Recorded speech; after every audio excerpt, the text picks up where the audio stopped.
La meilleure radio, c'est celle que vous écoutez. Radio Afrique Santé, votre santé, notre priorité. Le journal Erwan Oliyide.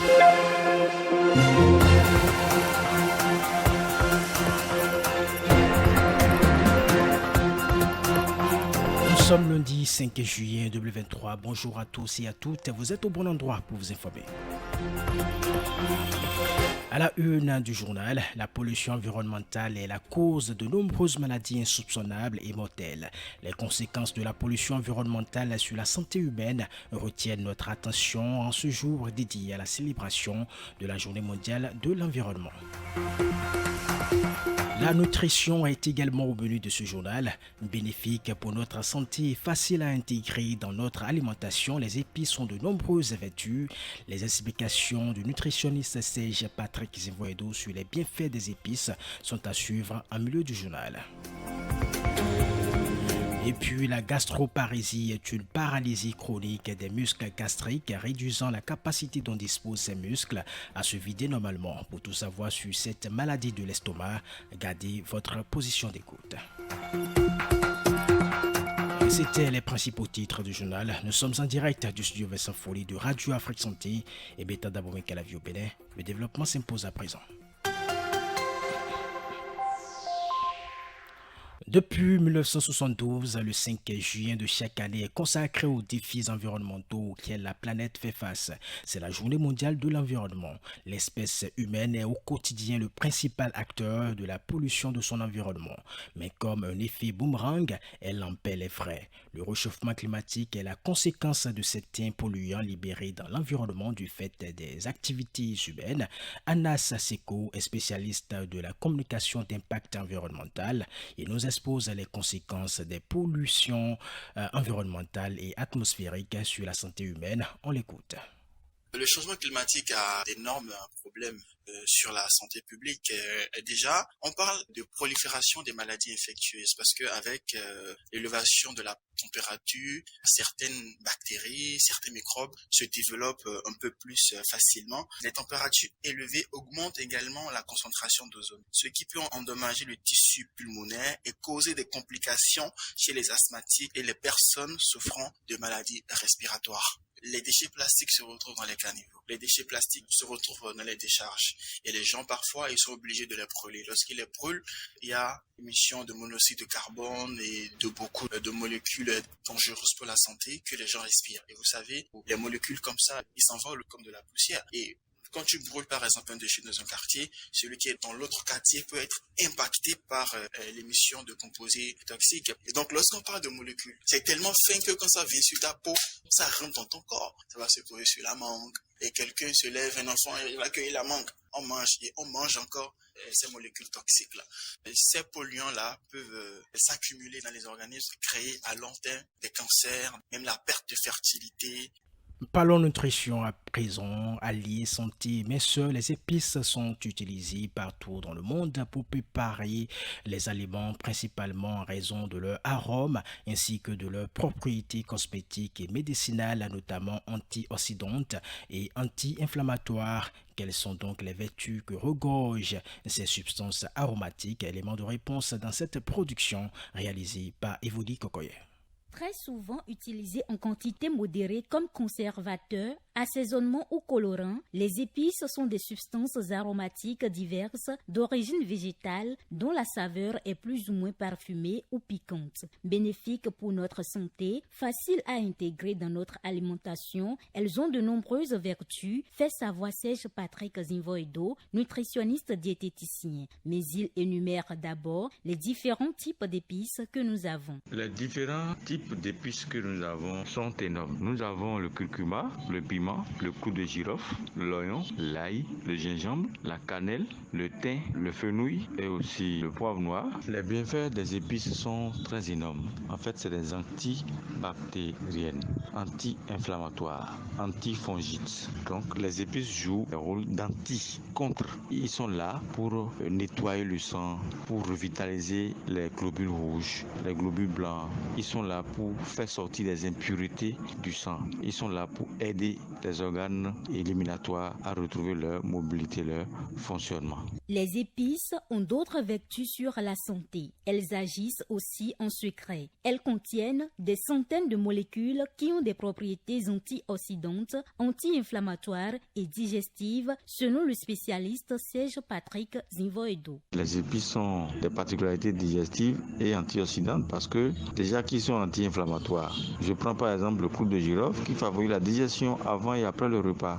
En même temps, ça lutte contre les bactéries telles que la fièvre typhoïde, la listérose, le botulisme, ainsi de suite. En fait, ça lutte contre les bactéries. Donc, c'est pourquoi on disait anti-inflammatoire. Si on savait manger, normalement, on devait prendre les épices en thé avant de manger et après. On n'aura pas des problèmes de santé de salmonella et contrebal aujourd'hui partout. Donc, elles ont un rôle très important sur la santé. Et celui qui a l'habitude de prendre des épices, il est accepté des maladies neurologiques, c'est-à-dire diabète, hypertension, cholestérol. Il est accepté de ces maladies parce qu'il retrouve toujours un sang fluide et non un sang chargé de toxines. C'est très important de prendre les épices dans l'alimentation. La consommation des épices est donc recommandée par les nutritionnistes. Ces condiments végétaux favorisent une alimentation équilibrée, rééduisent le goût et permettent de renouer avec de bonnes sensations alimentaires. La gastroparésie se définit comme étant une paralysie chronique des muscles gastriques réduisant la capacité dont disposent ces muscles à se vider normalement. Je vous en disais un mot donc dans les titres, mesdames et messieurs. Ce dysfonctionnement freine le passage du bol alimentaire dans l'intestin. Selon des études, le principal facteur déclencheur est le diabète de type 1. Environ 30% des causes de la maladie seraient inconnues.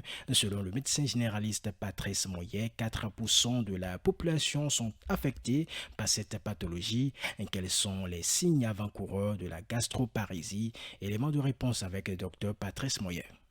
La gastroparésie est un trouble fonctionnel digestif caractérisé par un ralentissement objectif de la vidange gastrique, en l'absence de tout obstacle mécanique organique. Il s'agit donc d'une dyspepsie liée à une atteinte nerveuse, une dyspepsie de type moteur, qui est une forme de dyspepsie, parce qu'il y en existe plusieurs formes. Les signes annonciateurs de la gastroparésie, nous avons une sensation de pesanteur épigastrique après le repas, une douleur ou une brûlure épigastrique, une sensation de plénitude gastrique, des difficultés à terminer les repas qu'on appelle encore une satiété précoce. Parfois, on peut avoir également des nausées ou des vomissements. L'élément capital, c'est le caractère postprandial, c'est-à-dire après le repas de ces symptômes et leur survenue après un repas d'abondance normale, sans excès de graisse. Bien que la cause de la gastroparésie reste toujours inconnue dans un tiers des cas, c'est-à-dire idiopathique, de nombreuses personnes atteintes de gastroparésie ont également le diabète. Et la gastroparésie existe sous différents types. Dr Patrice Moyet revient sur la prise en charge de la gastroparésie.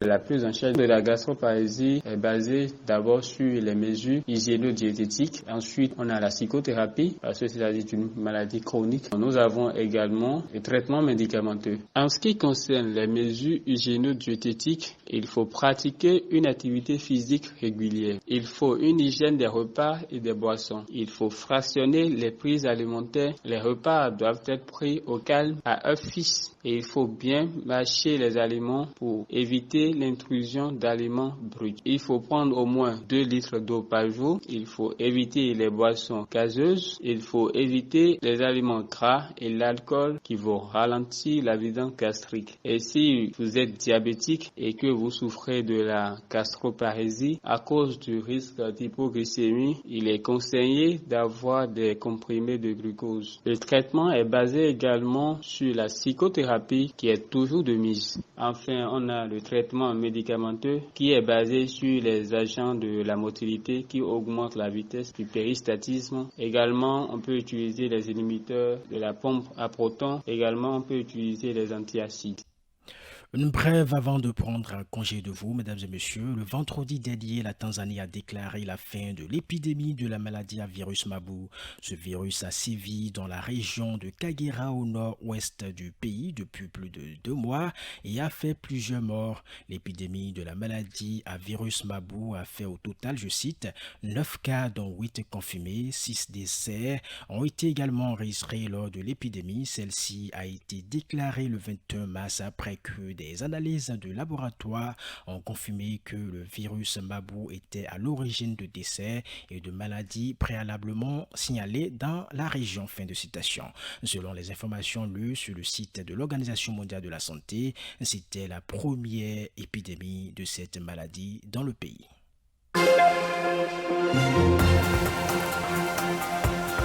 Info santé de ce matin, Stop et fin, présentation Erwan Olide, mise en onde assurée par Tibus Réhénon. Merci pour votre aimable attention, nous vous en savons gré.